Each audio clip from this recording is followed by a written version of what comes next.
글로벌 인사이트 가보도록 하겠습니다. 글로벌 주식시장의 주요 이슈를 심층적으로 분석해드릴 거고요. 자, 오늘 이 시간 유진투자증권 명동지점 김영재 부장과 함께 이야기 나눠봅니다. 부장님 어서 오세요. 네, 안녕하십니까? 네. 자, 오늘 주목해야 될 신기술 트렌드에 대해서 갖고 오셨는데 플라잉카예요. 하늘을 나는 자동차가 아닐까 싶은데 뭐 산업이나 그리고 시장에서는 어떻게 정의를 하고 있는지 플라잉카에 대한 개념부터 좀 들어볼게요. 예. 네, 뭐 최근 다시 플라잉카에 대한 그런 관심들이 좀 나타나고 있습니다. 그 이유는 최근 글로벌 가전쇼 CES를 주관하는 미국 소비자 기술협회에서 내년 CES에서 주목받을 기술 5가지를 공개를 했는데 그 중에 포함시킨 것이 플라잉카이기 때문입니다. 플라잉카는 일단 도심 내 하늘길을 통한 이동수단을 말하는데요. 퍼스널 에어 비클인 개인 항공기와 일렉트릭 버티컬 테이크 오프 랜딩, 즉 전기를 이용한 수직 이착륙기 그리고 드론 등이 있다고 보시면 되겠습니다.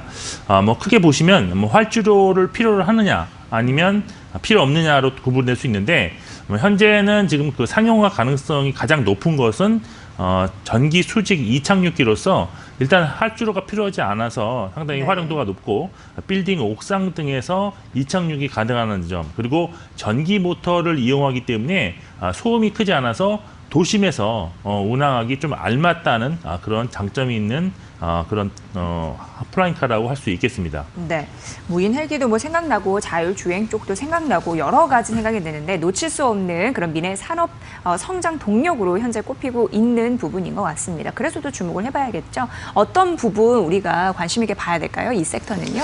네, 일단 그 플라잉카에는 일단 수요 측면이라든지 기술적 측면에서 빠른 성장이 가능하다는 점이 일단 장점으로 꼽히고 있는데 먼저 그 도심에서의 이동 시간을 획기적으로 단축시킬 수 있다는 점이 일단 특징입니다.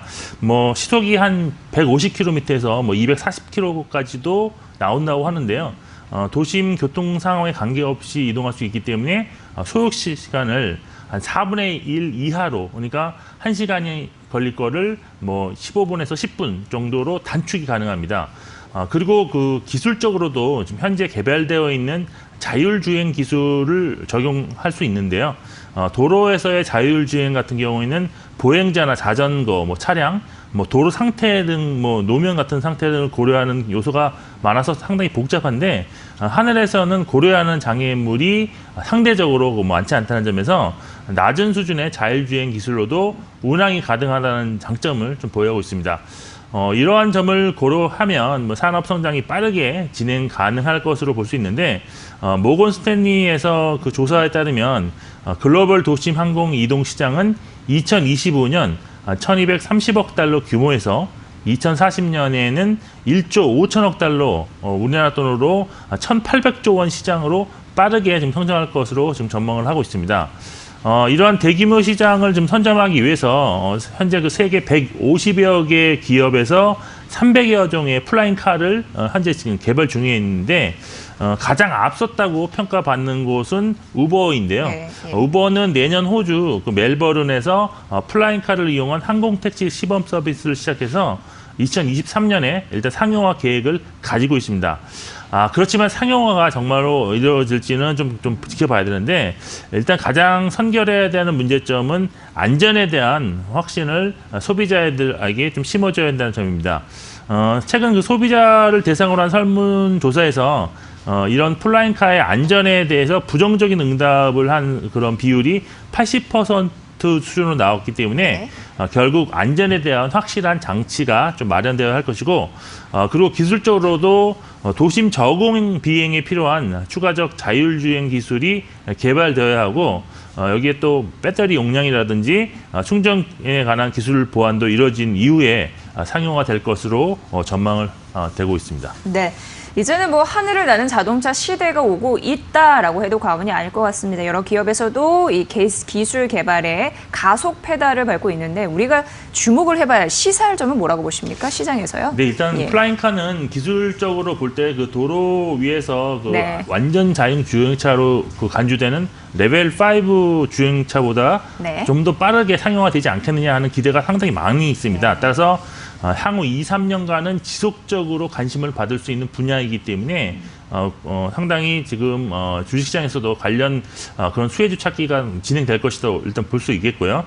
그리고 최근 국내에서도 그 현대차 그룹이 플라잉카 개발을 전담하는 얼반 에어 모빌리티 사업부를 신설하고 내년 신설하고 미국 그 나사에서 연구 총괄 본부장 출신인 신재원 박사를 그 사업부 담당 부산장으로 영입을 했습니다. 예. 즉 현재 진행 중인 글로벌 트렌드에 이제 현대그룹도 동참한 것인데 개발이 진행되면서 관련 테마로 부각될 가능성 충분히 있다라고 볼 수 있겠습니다. 그리고 그 현재 글로벌하게 진행 중인 플라잉카 개발은 시간이 지금 지남에 따라서 기술력과 자본력을 갖춘 소수 기업만이 지금 생존하게 될 것으로 일단 전망되는데 기존 항공사 또는 그 자동차 메이커들이 생존하느냐 아니면 지금 스타트업 중에서 생존하는 기업이 나오는지도 좀 꾸준한 관찰이 필요한 산업이라고 할 수 있겠습니다. 네. 우버를 선도 기업으로 해서 보잉, 에어버스, 다임러, 폭스바겐 등 기술 박차 가하고 있는 상황인데 우리나라도 이제 일부 동참하고 있으니까 그 부분 보시고요. 일정 부분 안정 등 여러 가지 과제는 있는 상황인데 무엇보다도 상용화 관건이니까 이게 현실화될 수 있을지가 중요할 것 같습니다. 현재 기술 개발 관련 업체들 잘 보시면 될 것 같고요. 자, 두 번째는 겨울 시즌에 우리가 살펴볼 수 있는 부분 살펴봐야 될 텐데 중국 쪽입니다. 중국에서 10월 조강 생산이요 큰 폭으로 떨어졌다고 합니다. 그런데 이게 중요한 이유는 우리나라가 반사이가 얻을 수 있다라는 기대감이에요. 어떻게 좀 연관을 해볼까요? 네, 사실 그 글로벌 산업재 섹터 중에서 네. 무역 분쟁의 피해를 많이 받은 곳이 철강업이라고 할 수 있겠는데요. 예. 그렇지만 계절적으로 국내에서는 좀 수혜를 볼 가능성이 생겼다라고 볼 수 있는데 여기에 그 내년에는 이익의 그런 증액 가능성도 있어서 좀 긍정적인 부분이 있다라고 보시면 될 것 같습니다. 최근 그 중국에서 좋은 소식이 좀 들려왔는데요. 중국의 그런 10월 조광 생산량이 8,125만 톤을 기록해서 전년 대비 약 0.6% 감소를 했습니다.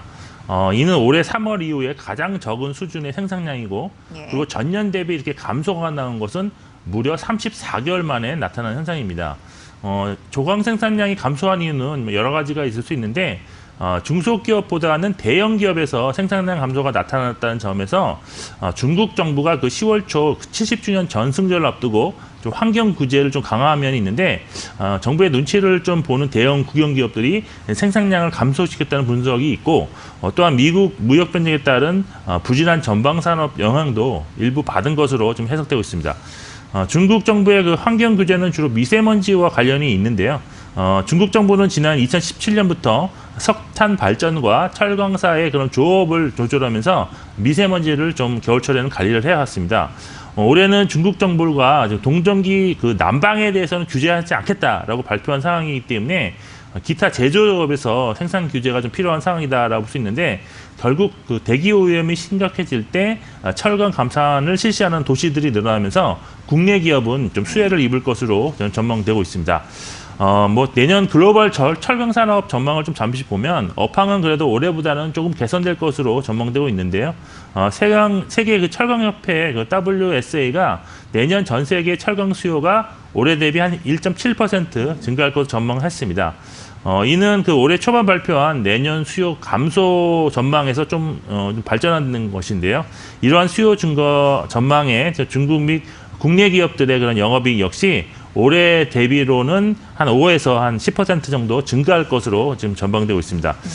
국내 철강 기업만 놓고 본다면 지금 이익 증가가 내년에 나타날 것으로 전망되고 있는 것에 더해서 현재 그 절대적인 매우 낮은 그 밸류에이션 수준에서 주가가 머물고 있기 때문에 여기서 추가 하락하는 그런 위험보다는 오히려 상승할 수 있는 포텐셜이 더 크다는 전망들이 최근 많이 나오고 있습니다. 따라서 철강 대표주인 포스코는 지금부터 좀 꾸준히 지켜보실 필요가 있는 종목이 아닌가라고 판단을 하고 있습니다. 네. 중국 조강 산업이 부진하면서 동절기 국내 기업의 반사 이익 체력도 조금 더 나아질 수 있다고 하는데 철강 대표주 포스코 또 관심 있게 반등의 모멘텀 챙겨보시면 될 것 같습니다. 전략까지 챙겨드렸습니다. 자, 글로벌 인사이트 함께 했고요. 유진투자증권 명동지점의 김영재 부장의 분석으로 들으셨습니다. 고맙습니다. 잘 들었습니다.